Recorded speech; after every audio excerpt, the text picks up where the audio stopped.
मेरा टाइम आएगा, इंडिया का टाइम आ चुका है।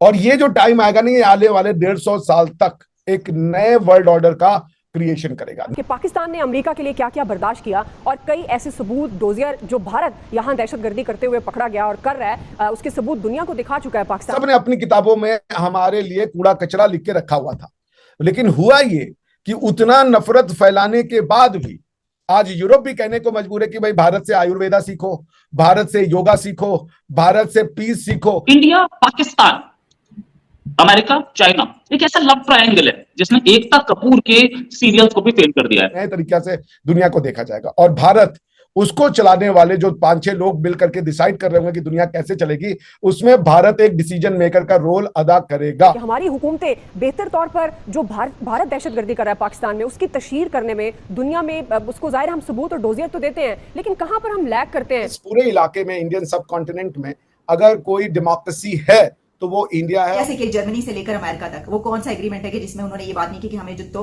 टेक्नोलॉजी ट्रांसफर चाहिए, और इंडिया ही वो मुल्क है वाहिद के जिसको इस तरीके से टेक्नोलॉजी ट्रांसफर की जा रही है। जब आपके अगर किसी घर में आग लगी हुई है, इंतशार है, तो वहां पे हमारी खारजा पॉलिसी, हमारे डिप्लोमेटिक मिशंस क्या कर सकते हैं? अमेरिका में अगर कोई प्रेसिडेंट चेंज हो जाए तो उसके साथ पॉलिसीज चेंज नहीं होती। टेस्ला ने ये फैसला कर लिया है कि इंडिया में फैक्ट्री लगाने जा रहे हैं। वो टेस्ला इंडिया में फैक्ट्री लगाने जा रहा है $24,000 की नई कार के लिए। तो दोस्तों, आपका फिर से स्वागत है हमारे एक नए रिएक्शन वीडियो में। जैसा कि आपने देखा कि कैसे पाकिस्तानी मीडिया शॉक्ड हो गई है कि अमेरिकी राष्ट्रपति जो बाइडेन भारत का दौरा क्यों करने जा रहे हैं, लेकिन इन पाकिस्तानियों को कौन समझा है कि भारत और अमेरिका के बीच इतना अच्छा रिलेशनशिप है कि वो भारत में आते रहते हैं और भारत के प्रधानमंत्री नरेंद्र मोदी उनके वहाँ जाते रहते हैं। इसलिए अमेरिकी राष्ट्रपति को भारतीय प्रधानमंत्री नरेंद्र मोदी ने एक बार फिर से इनवाइट किया है, जिसको लेकर हमारा पड़ोसी मुल्क पाकिस्तान ज्यादा बौखला गया है। वहीं आपको बता दें कि एक बार फिर से एलोन मस्क ने भारत में कंपनी स्टैब्लिश करने के विषय में भारतीय प्रधानमंत्री नरेंद्र मोदी से बातचीत की है, जिसमें भारतीय प्रधानमंत्री नरेंद्र मोदी ने एलोन मस्क को हरी झंडी दे दी है। इसको लेकर एलोन मस्क ने टेस्ला कंपनी को भारत में स्टैब्लिश करने जा रहा है। वहीं आपको बता दें कि भारतीय प्रधानमंत्री नरेंद्र मोदी का एलोन मस्क से ये कहना था कि अगर तुम भारत में इन्वेस्ट करना चाहते हो तो जो फार्मूला यूज करते हो हमारे इंजीनियरों को बताना होगा,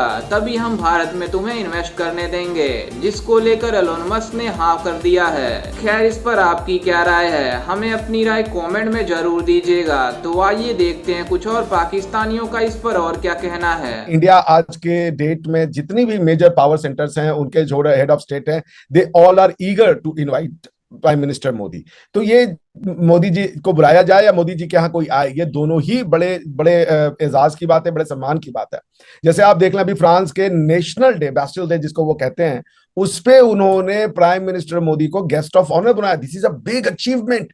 यूरोप जो है वो आपको अब रिकॉग्नाइज कर रहा है, सिर्फ कॉल सेंटर वाले इंडिया के रूप में नहीं, सिर्फ डमरू बजाने वाले इंडिया के रूप में नहीं, बल्कि अब वो कहता है कि भैया इनसे दोस्ती करो क्योंकि यही फ्यूचर है। अगर इंडिया नहीं होगा तो यूरोप का बिजनेस का जो थर्ड लार्जेस्ट पार्टनर है वो इंडिया है, और अमेरिका के साथ जो उनके चल रहे हैं बिजनेस के उतार चढ़ाव, वो तो आप देख ही रहे हैं कि सारे जो वहां के सेनेटर्स हैं या कांग्रेसमैन हैं वो इस बात से सहमत है कि इंडिया के साथ एक फेवरेबल फ्रेंडशिप होनी चाहिए, and it is long due. Because इस पूरे इलाके में, इंडियन सब कॉन्टिनेंट में अगर कोई डेमोक्रेसी है तो वो इंडिया है, और वो इतने क्रूशियल जगह पे है कि अगर इंटरनेशनल लीगल ऑर्डर को रूल ऑफ लॉ बेस्ड रखना है तो India is simply inalienable, indispensable to America.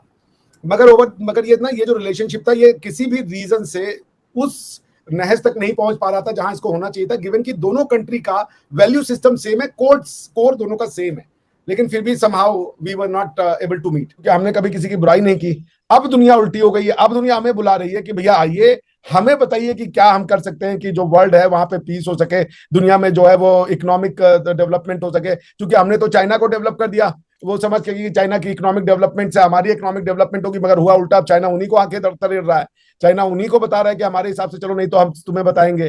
तो अब इंडिया की जो महत्वपूर्ण, जो इंडिया जिसे कहते हैं समय जो आता है, मेरा टाइम आएगा, इंडिया का टाइम आ चुका है।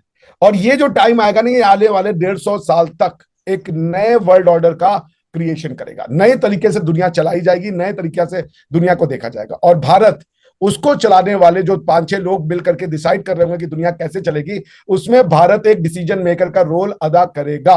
इसके पहले यूरोप के लोग बैठते थे और वो कहते थे अफ्रीका को यहां से काट दो, ये वाला अफ्रीका मेरा हो गया, ये अफ्रीका तुम्हारा हो गया। कोई बैठ के डुरंट लाइन बना रहा है, कोई बैठ करके मैकमोहन लाइन खींच रहा है, कोई बैठ करके जहां वो दुनिया वो अमेरिका वो यूरोप में बैठ के और कागज के ऊपर नक्शे के बीच में ऐसे लाइन चलाते थे और लोगों की जिंदगियां बट जाती थी। इरिट्रिया इथोपिया टूट जाता था, इंडिया में कश्मीर बन जाता था, अफगानिस्तान इंडिया की कंटिन्यूटी टूट करके डुरंट लाइन आ जाती थी। आप उसको फेस कर रहे हो आज तक। चाइना और इंडिया के बीच में मैकमोहन लाइन आ जाती थी। ये बैठ करके कागजों पे नक्शा खींचते थे और हमारा मुस्तकबिल तय हो जाता था। अब हम तय करेंगे क्योंकि हमारा टाइम। मोदी जी ने बहुत ऐसे काम किए जो नॉर्मल पब्लिक के गेज में नहीं आते, लेकिन मोदी जी ने एक कार्ड हमारे यहाँ इशू किया, उसको कहते हैं रुपे कार्ड। यानी पहले हमारे यहाँ जो एटीएम कार्ड होता था या तो वो वीजा होता था और या तो वो मास्टर कार्ड होता था, सारा कार्ड वीजा और मास्टर कार्ड के पास जाता था। सो मोदी जी ने आके इसको चेंज किया and he announced RuPay card. उस समय भी ये वीजा कार्ड और मास्टर कार्ड ने बड़ा हल्ला मचाया था कि ये कैसे हो रहा है, हमारे लिए ये ठीक नहीं है। उसी तरीके से स्पेस एक्स जो कि एलॉन मस्क की प्राइवेट कंपनी है, उसमें स्पेस की, उसने भी कहा था कि इसरो जितना सब्सिडी देता है वो सब्सिडी हमारे लिए ठीक नहीं है। सो बिल्कुल इंडिया का राइज अमेरिका के राइज के लिए खतरा तो हो गई, बट पॉइंट ये है कि या ये खतरा उतना बड़ा खतरा है जो कि चाइना और रशिया का अगर नेक्सस बन जाता है उससे भी बड़ा। भाई ये बात तो श्योर है कि अमेरिकन इकोनॉमी स्लो डाउन होगी, इंडिया की इकोनॉमी को ग्रो करना ही करना है। जब संविधान आएगा तो लोगों को ये कहना होगा कि इसमें जो लिखा है उसको हम आंख बंद करके मानेंगे, क्वेश्चन नहीं करेंगे, तब वो संविधान सफल होगा। और वो कब सफल होगा, उसके लिए जो कॉन्स्टिट्यूशन बनता है, डेमोक्रेसी तब बनती है जब रिलीजियस बुक में से पॉलिटिकल पावर निकाल करके आप उस कॉन्स्टिट्यूशन में डाल देते हो। तो मुसलमानों को कुरान में से अपनी पॉलिटिकल पावर निकाल के भारत के संविधान में डालना होगा और ये कहना होगा कि जो भारत का संविधान कहेगा आंख बंद करके मानेंगे। अगर आप ये कहेंगे कि पहले कुरान है बाद में संविधान है, तो जहां जहां पे कुरान और संविधान में टकराव होगा आप कहेंगे ये संविधान तो हम पैर की जूती पे रखते हैं, जो पाकिस्तान में होता है। हर कोई कहता है कि हम संविधान को पैर की जूती में रखते हैं, लेकिन उनको इलेक्शन भी चाहिए, डेमोक्रेसी भी चाहिए, फ्रीडम भी चाहिए। ये मुनाफकत की निशानी। इस्लामिक और जमहूरियत साथ नहीं हो सकते, मुनाफकत है। तो ये सॉवरेनिटी का जमाना जा चुका है, इंटर डिपेंडेंस का जमाना आ चुका है और भारत एकमात्र ऐसी फिलॉसफी है जो सबको साथ लेकर चल सकती है। क्योंकि हम ये नहीं कहते कि हम बेहतर हैं, हम ये कहते हैं कि भाई आप भी बेहतर हो, हम भी बेहतर हैं। दुनिया में एकमात्र देश भारत है जो कहता है भारत की बात सबकी बात, भारत की बात पाकिस्तान की बात, भारत की बात अमेरिका की बात, सबकी बात। दुनिया को अब ये बात समझ में आ रही है। हम ये लोग तो आए तो हमें कहते थे अरे यार एक भगवान है, तुम ये 50 तरीके के भगवान क्यों मानते हो, छोड़ो इसको। आज पूरा यूरोप चिल्ला चिल्ला के कह रहा है freedom of religion, freedom of religion, सबको जो मानना है मानो। हम तो शुरू में कह रहे थे भैया तो हमें क्या मारने आ गए तुम इस बात के लिए, हमें तो मारने आ गए कि भैया तुम्हें नहीं पता है, तुम तो पेगन हो। आज ये कह रहे हैं फ्रीडम ऑफ रिलीजन है, जिसको जो मानना है वो मानो। तुम्हारी बात मान ली होती, तुम्हारे भैया ये जो 1-1.5 लाख लोगों को मार दिया तुमने मुफ्त में बिना किसी बात के, अपनी गलत फिलॉसफी के लिए बच जाते ना। Tesla to discuss factory plan for new $24,000 car with collaboration in India. Tesla ने यह फैसला कर लिया है कि इंडिया में फैक्ट्री लगाने जा रहे हैं वो। टेस्ला इंडिया में फैक्ट्री लगाने जा रहा है $24,000 की नई कार के लिए और वहां पर प्लांट भी लगाया जाएगा। और इस सिलसिले में टेस्ला की अथॉरिटीज और वहां के एक्सपर्ट्स पहुंच रहे हैं इंडिया। वहां के commerce minister mister Piyush Goyal से मुलाकात के लिए। ये कहा जा रहा है कि हाई लेवल डिस्कशंस होंगी और इन डिस्कशंस प्लांट के हवाले से इस फैक्ट्री के लिए जो भी डिटेल्स हैं उनको एक टाइम फ्रेम सामने आएगा, बताया जाएगा। उसके बाद जो भी खबर आएगी वो भी आपके सामने रखेंगे। लेकिन इन हाई लेवल डिस्कशंस में एक बड़ी बात जो डिस्कस की जाएगी वो ये होगी कि ये फैक्ट्री कहां पर लगाई जाए, लैंड कितने एकर्स का हो और ये लैंड किस जगह पर हो। जी हाँ दोस्तों, आपने देखा कि कैसे पाकिस्तानी मीडिया शॉक्ड हो गई है कि अमेरिकी राष्ट्रपति भारत का इतना ज्यादा दौरा क्यों कर रहे हैं। वहीं इसके पहले भारतीय प्रधानमंत्री नरेंद्र मोदी अमेरिका के दौरे पर गए थे, लेकिन इतना जल्द ही अमेरिकी राष्ट्रपति भारत का आना हमारे लिए बहुत ही ज्यादा चिंताजनक हो रही है। इसलिए पाकिस्तानी मीडिया सबसे ज्यादा शॉक्ड हो गई है। लेकिन इन पाकिस्तानियों को कौन समझाए कि भारतीय प्रधानमंत्री नरेंद्र मोदी ने अमेरिकी राष्ट्रपति जो बाइडेन को इनवाइट किया है, इसलिए अमेरिकी राष्ट्रपति भारत आ रहे हैं। और आपको ये भी बता दें कि भारत और अमेरिका के बीच रिलेशनशिप इतना अच्छा है कि दोनों देशों के राष्ट्राध्यक्ष एक दूसरे देशों में जाते रहते हैं। इसमें कोई बड़ी बात नहीं है। लेकिन आपको बता दें कि हमारा पड़ोसी मुल्क पाकिस्तान भारत से इसलिए जलता रहता है कि भारत इतना ज्यादा आगे क्यों जा रहा है।